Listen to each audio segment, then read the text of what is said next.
You ever wonder what yoga was like in the 90s? Even the early 2000s? It seems like it's a long time ago now, but it really was not that long ago. Like, I remember it pretty well. Let me tell you, it was different back then. The clothes were different. People wore leotards, like not yoga pants, like leotards. And the videos had these like very workouty titles, stuff like firm your buttocks, yoga to firm your buttocks. Well, as it turns out, that's what we're reviewing today. Yoga to firm your buttocks by public television legend Wai Lana. Now, Wai Lana started recording her TV series, Wai Lana's Yoga, back, I think, in 1998. Still cooking today, still out there on social media doing her thing. She's a musician, very, very experienced yoga teacher. What I want to do is just check out this video, kind of a little bit for nostalgia, but also to get a sense of like how much has yoga changed over the past 25 years or so. I feel like it's changed a lot. What we might find though is that there's some stuff that was happening 25 years ago that was actually really, really good and stuff we want to learn from.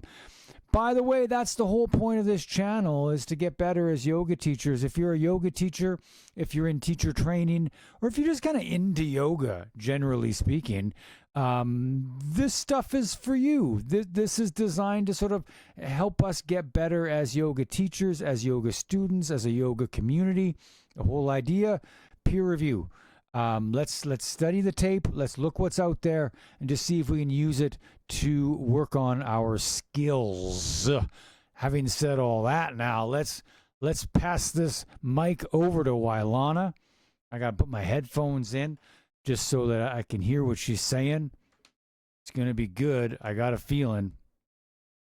I'm not even playing. I got a feeling it's gonna be good. I got a feeling that there's gonna be some stuff in here that we all are like, huh, that's actually not bad. That's my vibe. That's the vibe I'm getting. Let's find out. Let's find out, Wai Lana. Let's see. Firm your buttocks. Don't mind if I do.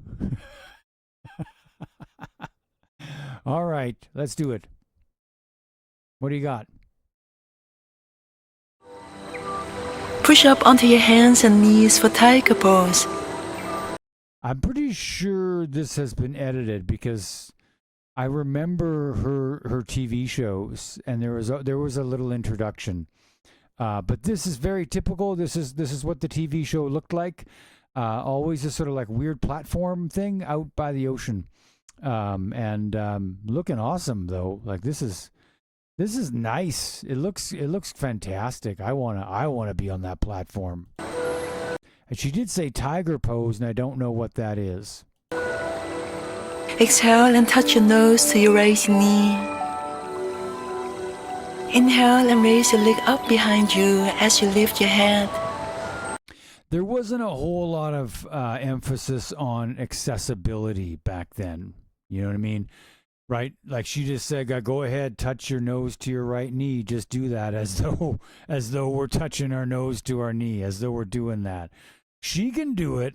But back then, no one really cared if you could do it or not. It was sort of assumed that you just let it try, just sort of do your best. Just try.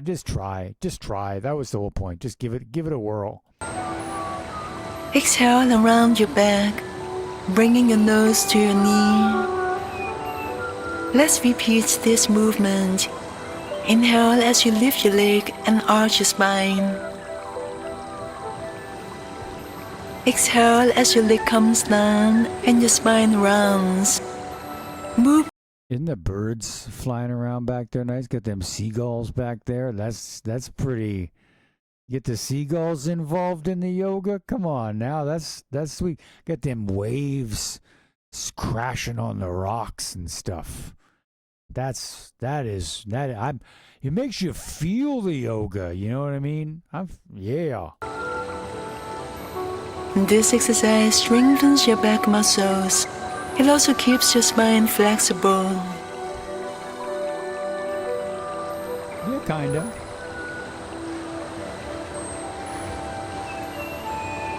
If lifting your leg high is uncomfortable, just extend it straight out behind you. Make your movements slow and smooth. Little accessibility word up there, hey? Like if you can't do this, try something else. I like that. How about that? All the way back to 98. The OG of accessible yoga, Wai Lana. Go. Lift your leg one more time.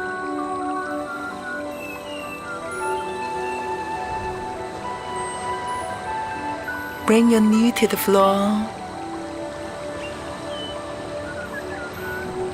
Exhale and bring your left knee to your nose.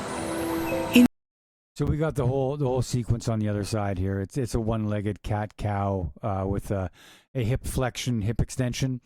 Good stuff to start a class with, actually. Quite nice. Nice little warm-up move. I don't love voiceover, but I don't think there's any way you could put a microphone on her out here. It's way too windy. So it's kind of gotta be voiceover. Loving the outfit. That is strong work. I love the lay, all the flowers there. That's kind of next level. Yeah, the instructions really nice, easy, straightforward, right? Nothing too complicated. It's all really straightforward. She does give a little bit of an option there. She only gave an option on the hip extension. So when she takes her leg up in the air, she's like, if that doesn't work, try it. Just don't lift it up quite as high.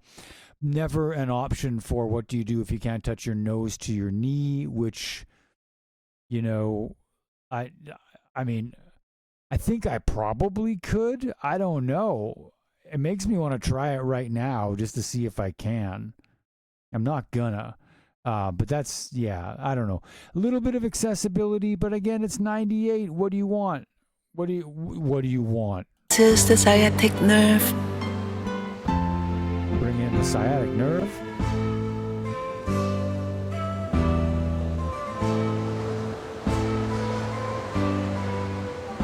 Now lower your knee to the ground. Bring your buttocks to your heels and your forehead to the ground. Rest your arms in front of you.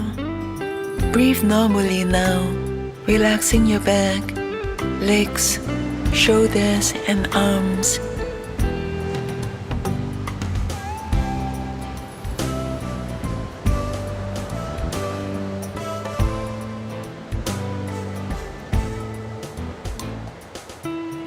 Lie on your back for our next pose. Turn your palms down. I would have liked to see more of a conscious transition there. So we're on all fours. We do cat-cow. We put our butt back on our heels and do this sort of like a child's pose variation. Can we figure out a way to get like a smoother or more seamless transition? And it's not for the sake of choreography or something like that. The idea behind creating these sort of like smoother transitions between postures really is to give the student the impression that things are being guided, they're being sort of taken from one place, from point A to point B, and never really kind of left to their own devices. See, if you say to somebody, do thing A, do thing B, and now try to figure out a way to get onto your back. Okay, go ahead, do it. There's a break in the class at that point, right? The student is now in their head, like, looking around, how do other people get onto their backs? Like there's this moment where the class almost kind of goes into like a weird little interzone. It's yoga purgatory is what it is, and it's not ideal as a yoga teacher. It's not an ideal situation. You would rather guide your students from point A to point B seamlessly using smooth instruction that guides them step by step along the whole time. That would be better.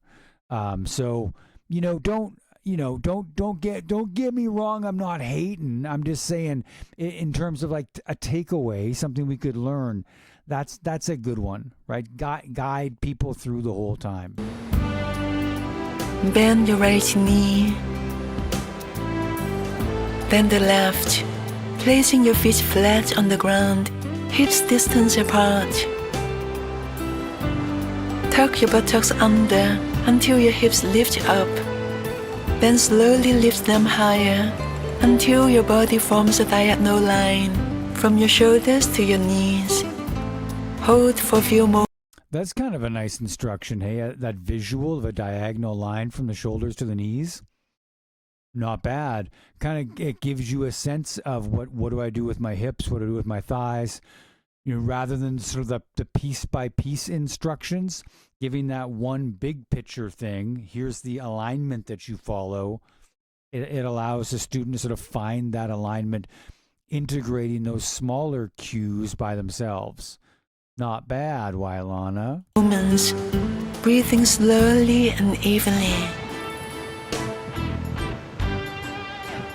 By the way, I'm always on the hunt for little nuggets like that, little cues, these little throwaway things that yoga teachers never really even think about all that much. It's just something that you happen to say one time, maybe. Maybe it's what you say every time you take somebody into a particular posture. But I tell you, as yoga teachers, we should be looking for these things. We should be hunting for them. We should be integrating them. We should be finding cues that work, that are potent, and then trying them out in class, looking around and seeing what kind of results that we get using those cues. And if we get good results, we are changing up our cue. We're like, I got one. I'm using that. So that's a really, really good idea. Always be on the hunt for cues, and I'll say integrate them into your own practice. Don't steal them. Integrate them. Experiment with them a little bit. Try them a few times. See how they work. Maybe you make a couple little adjustments here and there, but always be on the lookout for these little cues that we can lift and integrate into our own practice. That's good. That's smart. Very slowly lower your spine to the ground, one vertebra at a time. There's a classic, one vertebra at a time. You hear that constantly. What I like to try to find ways to teach that same movement using a cue that people necessarily haven't heard before, because sometimes when you hear one vertebra at a time, something clicks in your brain and you're like, here we go again. I've been down this road before. So it's nice to give people a practice they are familiar with, but at the same time give them some language that they're not familiar with. I like that. I like that a lot. Tuck your buttocks and let your lower back touch the ground.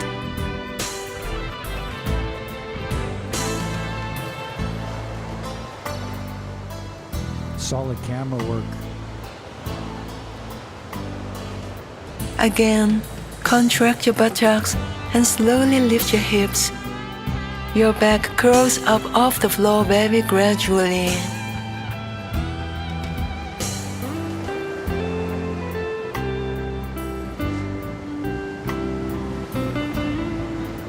Come down slowly. I don't love this music at all. Not even a little. I don't find it relaxing.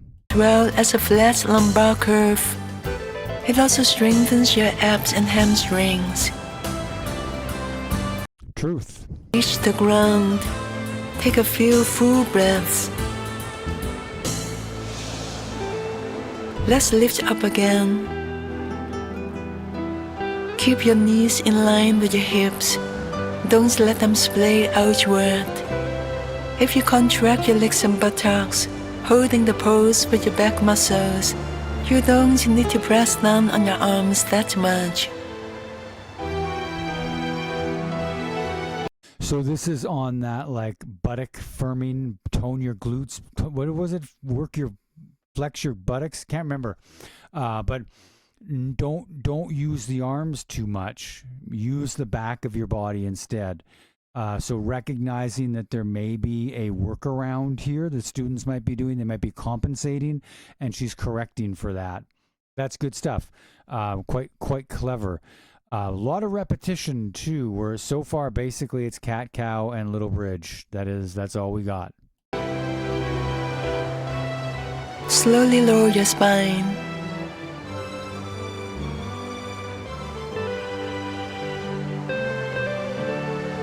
When your hips touch down, relax them. Take a breath, then tuck your buttocks in right before you lift up again, slowly and with full awareness.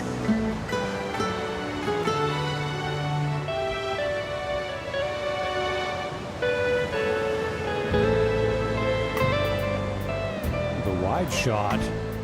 Nice. And gradually lower your spine onto the floor. Focusing carefully on these simple movements is calming to the mind. It also makes us more sensitive to our bodies and reveals areas that feel tight or dull due to lack of chi or prana. So totally agree, and like really interesting point. This is almost like yin yoga before yin yoga was a thing, right? Like it's really minimizing the amount of stimuli. We're not moving a lot, we're not doing a lot, and as a result, we're better able to kind of practice with awareness. Pretty good.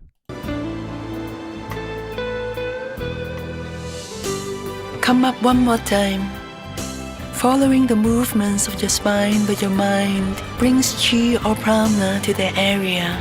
I'm not sure that this would fly today, to be honest with you. I'm not sure that people have the attention span for this style of yoga. Like, could you just have people lifting and lowering their hips for 10 minutes in a yoga class today? I'm not sure that people would be down for that. Maybe they would. Maybe I'm wrong. Maybe it'd be really nice. People would love it. But something tells me we have changed. This is like evidence. This practice right here, it is evidence. We are not the same. Like our minds have sort of changed. We are all over the map right now. You know what I'm saying? But I think maybe back in the days when people did yoga on sorry on my language, but when people did yoga on like PBS, I feel like maybe their minds functioned a little bit differently, and like you could get away with something this slow paced. But boy, oh boy, I don't know. I just don't know if this flies today anymore. That's really interesting. This subtle energy nourishes the spinal discs, nerves, and bones, improving the health of your entire body. Got a little dose of pseudoscience there. We've got chi flowing into the discs to improve the bones or something. I think we could just talk about blood instead of chi, maybe. I don't know. That's just me. I'm an evidence-based guy. You know me. Oh, we got something different. Just under your knees. Inhale and roll your lower back off the floor. Exhale and release. Repeat. Do this gently. Even very small movements will be effective. Sometimes just bringing your knees closer to your chest is enough.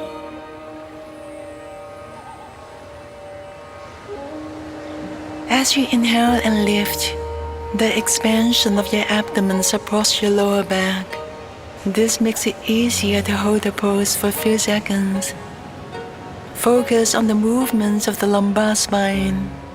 The actions of your legs and arms are secondary. You can even do this exercise with your arms by your side. This would do absolutely nothing for your glutes, though. But this is not going to firm your buttocks. There's no buttock firming happening. It's the opposite. We're stretching buttocks now. We're going the opposite way, which is fine. But I thought we were firming our buttocks. Lower your legs. Extend your left arm at shoulder level, palm up. Bend your left leg and place your foot on your right knee. That's going to be Place a your twist. right hand on your left knee and lower it to the right in a spinal twist. Bring your Once again, we stretching glutes. We're not firming glutes. We're stretching glutes. It makes me wonder sometimes. I think like maybe the amount of attention to anatomical detail, like if the degree of understanding of biomechanics back then wasn't where it is today, that just like yoga teachers just didn't get that, right? That, to some extent, like I wonder, we're feeling something in the glute when we do this, right? So that twist is going to make you feel, in this case, her left glute. That left glute will be feeling things, and it makes me wonder, like, did people think my glute is feeling things, therefore it's going to tone it, it's going to make it stronger and firmer? Because it wouldn't. You'd be feeling it because it's stretching. It's not toning at all. So that's something. Sorry, I got away from Wai Lana there. Let's listen to the cues on this second side. lower your knee to the left, using your right hand to gently increase the twist. The goal of this pose is to gently lengthen and stretch your spinal muscles, not to touch your knee to the ground. Abdominal breathing helps you release into the pose. Press your right shoulder down to increase the twist in your upper back.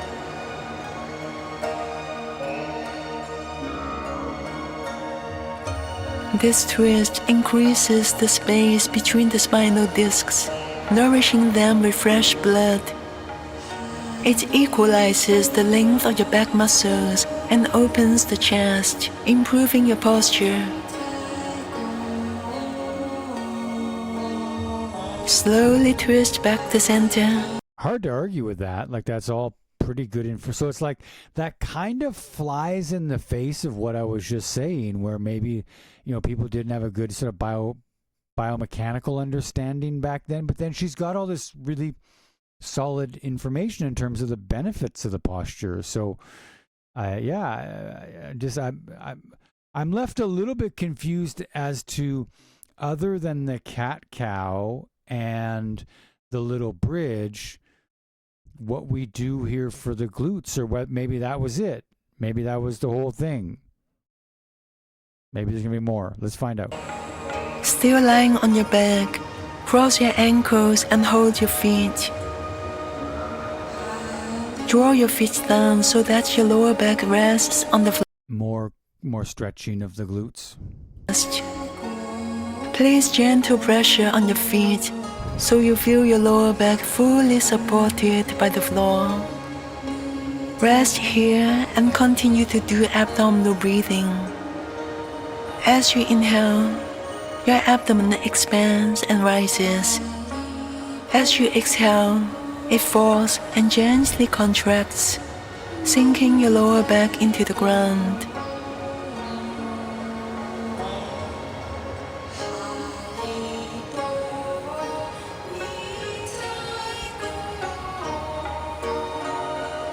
The music got better as the class went on.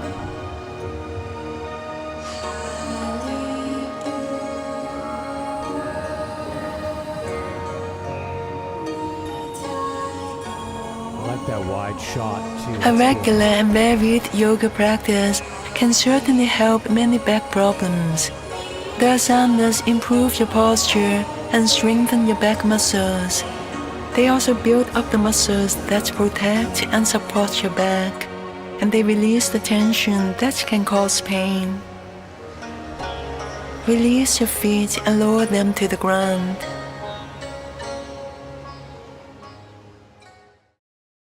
Sequencing wise, that was it, by the way. That was the whole video.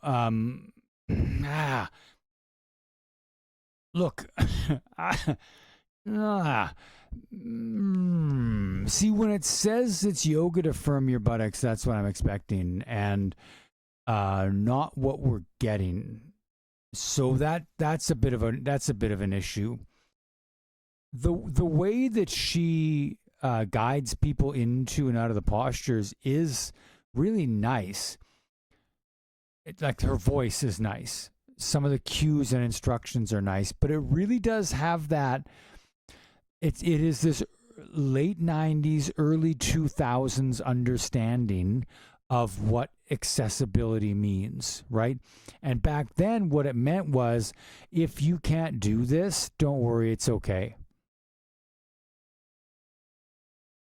Okay, there, you can't do it. That's fine. Don't worry. It didn't mean the yoga teacher was on the hook for that. The yoga teacher, their job was to find things that you could do, right? To use props, to use variations and alternatives to help every student feel at home in every class. But the approach was completely different there. Also, there, like I referred to earlier, there was a simplicity to that sequence. There was a minimalism to it that I wonder how effective that is today, given the increase in pace. You got to keep in mind, back in '98, which I remember fairly well, I had an email address, but that's about it. I had a big clunky ass computer and a very long email address. I didn't have a phone. My phone was in my living room and I shared it with two other guys, right? Like, that was my phone. I didn't have a phone like I carry around today. But there was no Facebook, there was no Instagram, there was certainly no TikTok. None of that stuff existed. And so I think that our minds have started to move faster. And as a result, I think you can see it. Our yoga has started to move faster as well. And there is something quite nice, actually, about that slower pace. That, like, the tone of her voice is slow, the sequencing of postures is slow. It's not complicated. We're doing 3 postures, 4 postures. That's about it. Now, those 3 or 4 postures, had a couple of them that actually did the thing that we said we were going to do, which is firm your buttocks. But the rest of it didn't. There was a lot of talk about doing stuff that's good for your back, but then the whole time she was kind of like flexing her spine and pressing her lower back down into the ground, flattening the lumbar curve, rather than building the lumbar curve using stuff like Cobra, which to my thinking would be a better way to achieve back health. Would also be a better way to sort of help to work on glutes, because more lumbar curve is going to like help you to kind of get more pronounced glutes, more pronounced attributes. So it is interesting, a little time capsule for us there to kind of go back and check out this sort of early VHS style of yoga practice. Something kind of interesting. Hey, if you made it this far, you owe me a subscribe. Get in there, do it. Do it. You owe me a like. Sorry, you have to. I don't make the rules. Don't come at me. You're the one that watched it this far, so you need to hit like. You need to subscribe. You need to. That's it. That's all. Well, you don't. And we're being honest here. You don't need to do anything. You just need to enjoy your life. Okay, go. Do that then. Enjoy your life. Thank you so much for watching. I'll be back. I'm gonna film 2 this week, so I'll be back with another one. And you want me to review something? Let me know. Let me know down in the comments in there. I will. I'll go at it. You want me to go hard? Anybody? You want me to go hard? Want me to trash somebody? I'm not gonna trash anybody. I'm not gonna do that. But I will go hard. I will go hard in the paint. I will find a video and I will give it a very, very thorough critique. Okay? If that's what you're interested in. If though what you're like is like, no, that's cool, that's interesting, but like, can you find something that you really, really like and tell us why you really, really like that thing? I can do that too. I'm here for you. That's what I'm doing this for. I'm not doing this for me. I mean, I like it too. Whatever. Take it easy, you guys. I will. I'll catch you next time. All right. Thanks for watching. Bye for now.